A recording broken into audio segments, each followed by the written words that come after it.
12ஆம் அதிகாரம். அக்காலத்திலே ஏரோது ராஜா சபையிலே சிலரை துன்பப்படுத்தத் தொடங்கி யோவானுடைய சகோதரனாகிய யாக்கோபை பட்டயத்தினாலே கொலை செய்தான். அது யூதருக்கு பிரியமாயிருக்கிறதென்று அவன் கண்டு பேதுருவையும் பிடிக்கத் தொடர்ந்தான். அப்பொழுது புளிப்பில்லாத அப்ப பண்டிகை நாட்களாயிருந்தது.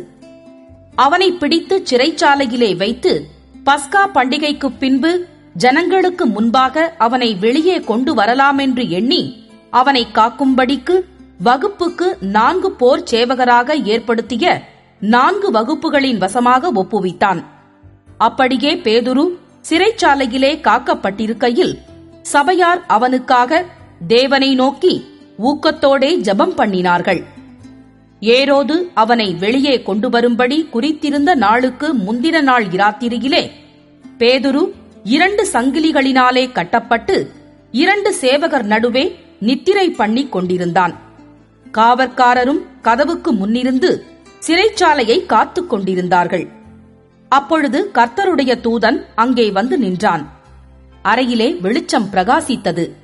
அவன் பேதுருவை விலாவிலே தட்டி, சீக்கிரமாய் எழுந்திரு என்று அவனை எழுப்பினான். உடனே சங்கிலிகள் அவன் கைகளிலிருந்து விழுந்தது.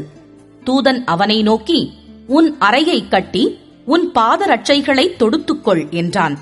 அவன் அந்தப்படியே செய்தான். தூதன் பின்னும் அவனை நோக்கி, உன் வஸ்திரத்தை போர்த்துக்கொண்டு என் பின்னே வா என்றான். அந்தப்படியே அவன் புறப்பட்டு அவனுக்கு பின் சென்று தூதனால் செய்யப்பட்டது மெய்யென்று அறியாமல் தான் ஒரு தரிசனங்காண்கிறதாக நினைத்தான். அவர்கள் 1ஆங்காவலையும் 2ஆங்காவலையும் கடந்து நகரத்திற்குப் போகிற இரும்பு கதவண்டையிலே வந்தபோது அது தானாய் அவர்களுக்கு திறவுண்டது. அதின் வழியாய் அவர்கள் புறப்பட்டு ஒரு வீதி நெடுக நடந்து போனார்கள். உடனே தூதன் அவனை விட்டு போய்விட்டான். பேதுருவுக்கு தெளிவு வந்தபோது, ஏரோதின் கைக்கும் யூத ஜனங்களின் எண்ணங்களுக்கும் என்னை விடுதலையாக்கும்படிக்கு கர்த்தர் தம்முடைய தூதனை அனுப்பினார் என்று நான் இப்பொழுது மெய்யாய் அறிந்திருக்கிறேன் என்றான். அவன் இப்படி நிச்சயித்துக் கொண்டு மார்க்கு என்னும் பெயர் கொண்ட யோவானுடைய தாயாகிய மரியாள் வீட்டுக்கு வந்தான். அங்கே அநேகர் கூடி ஜெபம் பண்ணிக் கொண்டிருந்தார்கள். பேதுரு வாசற்கதவை தட்டினபோது ரோதை என்னும் பெயர் கொண்ட ஒரு பெண் ஒற்று கேட்க வந்தாள். அவள் பேதுருவின் சத்தத்தை அறிந்து சந்தோஷத்தினால் கதவை திறவாமல் உள்ளேயோடி பேதுரு வாசலுக்கு முன்னே நிற்கிறார் என்று அறிவித்தாள்.